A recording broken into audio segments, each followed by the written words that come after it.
Hello students, स्वागत है आप सभी का आज की क्लास में। और बच्चों, आज हम पढ़ने जा रहे हैं the world famous theorem, Pythagoras theorem. तो बच्चों, पाइथागोरस थ्योरम और इसको बौद्धियान थ्योरम भी कहते हैं। पाइथागोरस एक ग्रीक मैथमेटिशियन थे और ये लगभग 569 टू 479 BCE यानी कि ईसा से भी लगभग 500 साल पहले इनका जन्म हुआ था और इन्होंने इस थ्योरम को दिया था। लेकिन उससे पहले एक इंडियन मैथमेटिशियन थे बौद्धियान, उन्होंने इसको लगभग 800 BC यानी ईसा से लगभग 800 साल पहले इस थ्योरम को बताया था। तो आज हम उन दोनों के स्टेटमेंट्स को पहले पढ़ लेते हैं, फिर हम इसका प्रूव करेंगे। तो बच्चों, पाइथागोरस ने जो स्टेटमेंट दिया था वो ट्राइंगल के अकॉर्डिंग दिया था। उन्होंने कहा था कि इन ए राइट ट्राइंगल यानी किसी समकोण त्रिभुज में द स्क्वायर ऑफ हाइपोटेनस यानी जो 90 डिग्री के सामने वाली साइड्स होती है, सबसे लॉन्गेस्ट साइड जो होती है, उसका स्क्वायर किसके बराबर होता है?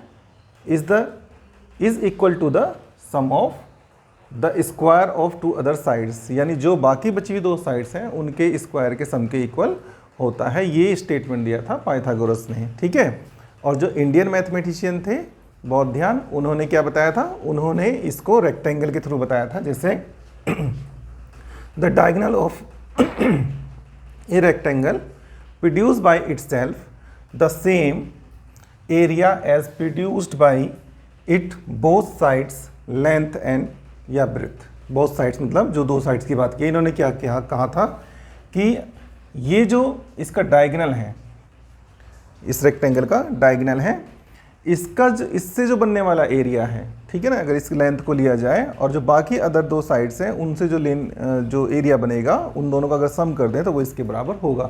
यानी यही स्टेटमेंट ये है, बस इन्होंने ट्रायंगल के अंदर बताया और इन्होंने इसको रेक्टेंगल के अंदर बताया। अब आप सोच रहे होंगे कि इंग्लिश में तो नहीं बताया होगा, तो इसको एक श्लोक में बताया गया, ठीक है। ये श्लोक है आपका, दीर्घ चतुरस्याक्षिण्या रज्जु पार्श्वानि त्रिकमानि च यत् पृथग्भूते कृतद्वयम् करोति। इन्होंने ये कहा था, इसको इस तरह समझाया था कि अगर किसी आयत के या रेक्टेंगल के विकर्ण पर कोई रस्सी रखी जाए, देखिए ना रज्जु है ना, कोई रस्सी रखी जाए, तानी जाए इसको, ठीक है, तो इसकी जो लंबाई प्राप्त होती है उससे जो एरिया बनता है, और जो बाकी पार्श्व यानी कि एक जो इसकी ऊर्ध्व रेखा है और एक क्षैतिज रेखा है, इसका मतलब था लंबाई और चौड़ाई से, ठीक है। तो इसकी जो क्षैतिज और ऊर्ध्व रेखाएं हैं उन दोनों के स्क्वायर के सम के इक्वल इसका डायगोनल का स्क्वायर होता है। तो बच्चों, ये जो पाइथागोरस का स्टेटमेंट था और बौद्धियान का स्टेटमेंट है, बिल्कुल सेम है, इसलिए इसको दोनों ही नामों से इसमें जाना जाता है। बौद्धियान थ्योरम के नाम से भी जाना जाता है और पाइथागोरस थ्योरम के नाम से भी जाना जाता है, ठीक है। तो पहले बच्चों क्लास 10th के अंदर ये थ्योरम है। इस साल वो 30% सिलेबस रिड्यूस करने की वजह से ये नहीं है 10th क्लास के अंदर, लेकिन कहीं ना कहीं ये होगी और बहुत ही आप यूज़फुल थ्योरम है, तो आप इसका प्रूफ जरूर सीखें, ठीक है। तो आइए हम इसका प्रूफ करेंगे। स्टेटमेंट आपको सबको क्लियर हो गया होगा और जब हम इसका प्रूफ करेंगे तो ये और आपको अच्छे से हो जाएगा, ठीक है। तो सबसे पहले बच्चों एक ट्राइंगल बना लेते हैं, ठीक है। राइट एंगल ट्राइंगल कुछ इस तरह से बनाएंगे कि इसका जो 90 डिग्री का एंगल है आप थोड़ा सा ऊपर बना लीजिए। बी एंगल इसका 90 डिग्री का है, राइट एंगल है इसका बी, बाकी दो जो एंगल्स हैं वो है ए और सी। यहाँ पर ये इस तरह से मैंने इसलिए बनाया, बना इस तरह भी सकते थे, इस तरह से बना सकते थे, लेकिन एक्चुअली यहाँ से हम एक परपेंडिकुलर डालते हैं इसके ऊपर अपनी बात को प्रूफ करने के लिए, ठीक है। जैसे हमने बी डी परपेंडिकुलर इसके ऊपर डाल दिया है तो थोड़ा सा इससे इजी हो जाता है, ओके। अब आप समझिए इस चीज़ को, पहले हम समझ लेते हैं कि हमें प्रूफ क्या करना है, ठीक है ना। टू प्रूव ये करना है कि 90 डिग्री के सामने जो साइड है यानी हाइपोटेनस है ए सी, उसका स्क्वायर अदर टू साइड्स यानी ए बी और बी सी के स्क्वायर के सम के इक्वल है, ठीक है जी। ये स्टेटमेंट हमको प्रूफ करना है पाइथागोरस थ्योरम के अंदर, ठीक है। अब करते हैं इसका प्रूफ। तो प्रूफ में बच्चों एक कंस्ट्रक्शन करनी है आपको, बस बी डी एक परपेंडिकुलर ड्रॉ करना है किसके ऊपर? ए सी के ऊपर। और आप देखते हैं इस तरह से हमें यहाँ पे 3 ट्राइंगल दिख रहे हैं, 2 ये अंदर दिख रहे हैं और एक ये बड़ा वाला ओरिजिनल ट्राइंगल आपके पास है ही। तो हम क्या करेंगे, हम बारी बारी से एक इंटीरियर ट्राइंगल को लेंगे और जो आपका ओरिजिनल ट्राइंगल है ABC बड़ा वाला, उससे कंपेयर करेंगे, सिमिलर उसको प्रूफ करेंगे और उनकी साइड्स के रेशो जो कि हमने बीपीटी थ्योरम के अकॉर्डिंग पढ़ी थी उनको हम प्रूफ करेंगे, ठीक है, सिमिलरिटीज़ के अकॉर्डिंग। तो यहाँ पर आपको एक थ्योरम और मिलती है जो ये कहती है कि अगर आप इसमें राइट एंगल ट्राइंगल में इसके 90 डिग्री वाले वर्टेक्स से सामने वाली साइड पे परपेंडिकुलर डालते हो तो इस तरह से जो 2 ट्राइंगल अंदर बनते हैं वो ये ट्राइंगल इस ABC ट्राइंगल के सिमिलर होगा, ठीक है।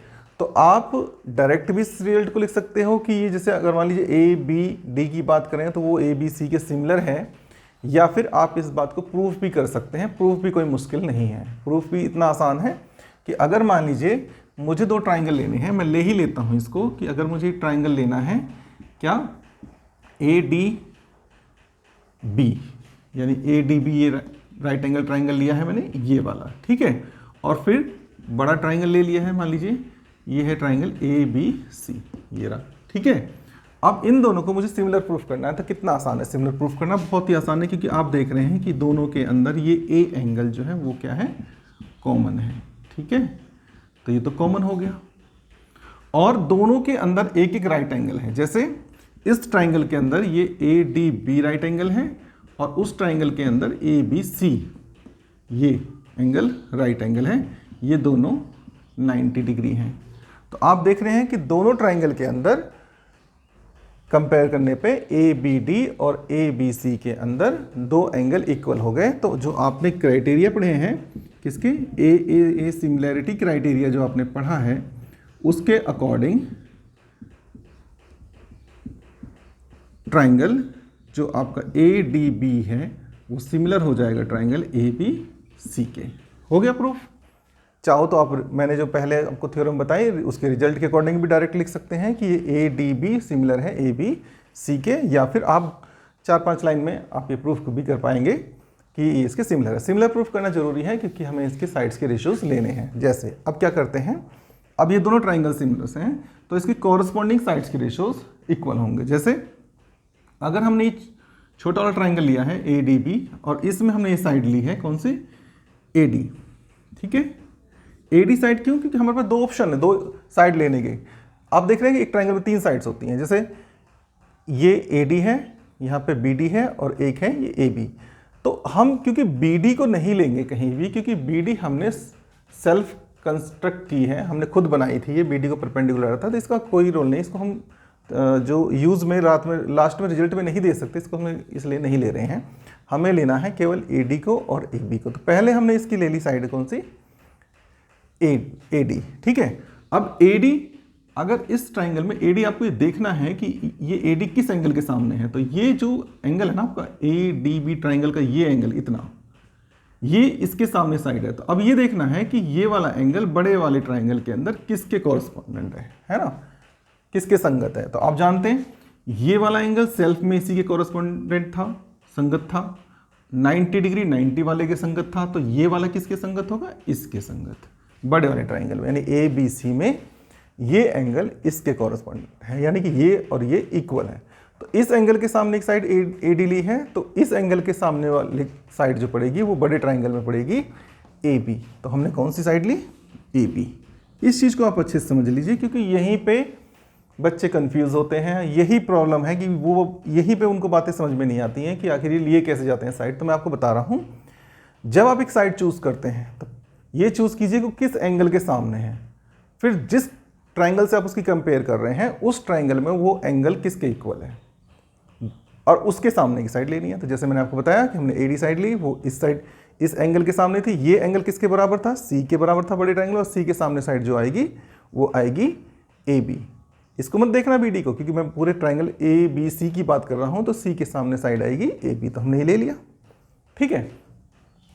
अब जैसा कि मैंने पहले कहा था कि हमने इसकी एक साइड चूज़ की थी छोटे वाले ट्राइंगल की, इसकी ADB की, तो इसको हमने चूज़ किया और हमें BD लेनी नहीं है, तो हमने कौन सी लेनी है, AB। तो हमने फिर से साइड ली कौन सी, AB, ठीक है। अब क्या हमने ए बी साइड ले ली, और ए बी साइड किसके सामने है, 90 डिग्री के सामने, और 90 डिग्री कॉरस्पॉन्डेंट किस में होगा, ए बी सी में, एंगल बी के, और बी के एंगल बी पूरा कंप्लीट बी, ठीक है। तो इस बी एंगल के सामने कौन सी साइड आई, ए सी। यानी इस तरह से भी समझ सकते हैं कि इस छोटे वाले राइट एंगल ट्राइंगल के अंदर हाइपोटेनस क्या है, ए बी, और बड़े वाले ट्राइंगल के अंदर हाइपोटेनस क्या है, ए सी। ऐसे भी समझ लीजिए। तो हमने यहाँ पे ले लिया ए सी, ठीक है। अब यहाँ पे हम क्रॉस मल्टीप्लाई कर सकते हैं।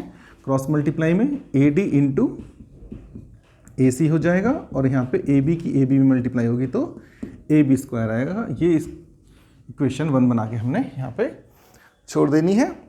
और अब हम लेंगे दूसरा ट्राइंगल, ठीक है। तो एक इक्वेशन हमने ये बना ली है, आप नोट कर लीजिए, मैं इसको इरेज कर देता हूँ, ठीक है। इसके बाद दूसरा ट्राइंगल लेंगे, बिल्कुल इसी तरह से सारा वर्क करेंगे और वहाँ से भी एक इक्वेशन बनाएंगे, ठीक है। तो इसको मैं यहाँ पे इरेज कर देता हूँ और इस स्टेटमेंट को साइड में लिख देता हूँ, A C equals to A B square. ये इक्वेशन 1 है, ठीक है। अब इसको इरेज कर देता हूँ। अब समझिए दूसरी चीज। अब आपने यहां पर देखिए, अब आपको ट्राइंगल लेना है, कौन सा, ये सी डी बी कह लीजिए, चाहे बी डी सी कह लीजिए, ठीक है। और इसको कंपेयर में किसके लिखेंगे, ए बी सी के, ठीक है। अब आप देखिए, तो यहां पर कंपेयर करते हैं बिल्कुल इसी तरीके से। हम लेते हैं in triangle B D C, B D C and, और वही फिर बड़ा वाला triangle A B C, triangle A B C. अब तक तो आप समझ गए होंगे कि ये भी सिमिलर होगा, लेकिन अगर आप प्रूफ करना चाहते हैं तो इसको प्रूफ कर देते हैं। 2 लाइन लिखनी है सिर्फ। क्या लिखनी है, इसका एंगल सी इसके एंगल सी के कॉमन है। देख लीजिए आप उस ट्राइंगल के अंदर, देखिए ये कॉमन है, दोनों में आ रहा है, और एक राइट एंगल इसमें है, इस तरफ भी तो बन देगा ना, और एक राइट एंगल यहाँ भी है। तो इसका एक राइट एंगल डी है, या बी डी सी कह लीजिए, और उसका right angle A B C है। दोनों के दोनों मतलब राइट एंगल हैं, 90 डिग्री के हैं। तो हो गई 2 एंगल बराबर। तो ए सिमिलरिटी क्राइटेरियन से क्या होगा, triangle B D C similar होगा ट्राइंगल ए बी सी के। शॉर्ट में लिख देता हूँ यहाँ पे by A similarity criteria, short में लिख दिया, ठीक है। तो ये तो ट्राइंगल, अब मतलब ट्राइंगल बी डी सी और ए बी सी क्या हो गए आपके, ये ट्राइंगल दोनों सिमिलर प्रूफ हो गया। अब इनकी भी कॉरस्पॉन्डिंग साइड लेंगे, ठीक है। कॉरस्पॉन्डिंग साइड्स कैसे लेंगे, अगर हमने इसके अंदर चूज किए, मान लीजिए छोटे ट्राइंगल के अंदर, ये छोटा मतलब इस बड़े से छोटा, ठीक है। इस ट्राइंगल के अंदर ये चूज किया है, कौन सी साइड, डी सी चूज की है, ठीक है, डी सी। अब डी सी किस एंगल के सामने की साइड है, आप देखिए डी सी है इस एंगल के सामने, है ना, यहाँ पे। और ये वाला एंगल किसके इक्वल होगा इसके अंदर, इसके इक्वल होगा, ठीक है, क्योंकि सी सी के बराबर है, 90 डिग्री वाला 90 डिग्री के बराबर है, तो ये वाला इसके इक्वल होगा। तो इसके, अगर हमने इसके सामने की साइड चूज की है, तो इसके अंदर इसके सामने की साइड, मतलब इसे ना कंपेयर करें बड़े वाले ट्राइंगल के अंदर, ठीक है। तो इसके सामने साइड कौन सी आ रही है, आप देखेंगे ये आ रही है बी सी। तो ये हो गई है बी सी, ठीक है, इस तरह से समझिए। तो अब क्या करना है, अब हाइपोटेनस लेने हैं। इस ट्राइंगल बी डी सी का हाइपोटेनस क्या आएगा, बी सी, ठीक। और ए बी सी का हाइपोटेनस आप जानते ही हैं कितना है, ए सी। तो ये हमने यहाँ से ले लिया। फिर से वही चीज़ क्रॉस मल्टीप्लाई करेंगे, D C dot A C equals to B C square. ये स्टेटमेंट नंबर 2 हो गया। अब बच्चों क्या करना है, अब कुछ ज़्यादा नहीं बचा है आपके लिए।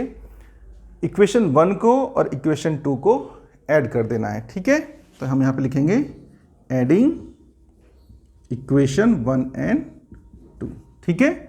ऐड कर दीजिए, आप लिखेंगे यहाँ पे A D dot A C plus D C dot A C, यानी कि हमने दोनों की लेफ्ट हैंड साइड ऐड कर दी हैं, और वहाँ पर राइट साइड ऐड कीजिए, A B square plus B C square. ये ऐड हो गया। अब आप क्या करेंगे, इसके अंदर देखेंगे कि इसके अंदर ए सी कॉमन है, तो ए सी हमने कॉमन ले लिया, और यहाँ पे जो ब्रैकेट में बचेगा वो A D plus D C equals to यही रहेगा, A B square plus B C square. अब देखिए आप बच्चों, यहाँ पे A D plus D C क्या होता है, वो ए सी तो बनता है। यहाँ जो लिखा हुआ है A D plus D C, तो AD प्लस DC क्या हुआ, दोनों मिला के क्या बना, AC ही बना।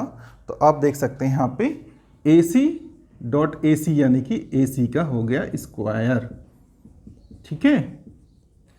AC डॉट AC क्या बन गया, AC स्क्वायर, ठीक है। तो यहाँ थोड़ी जगह नीचे कम पड़ गई, मैं यहाँ लिख देता हूँ।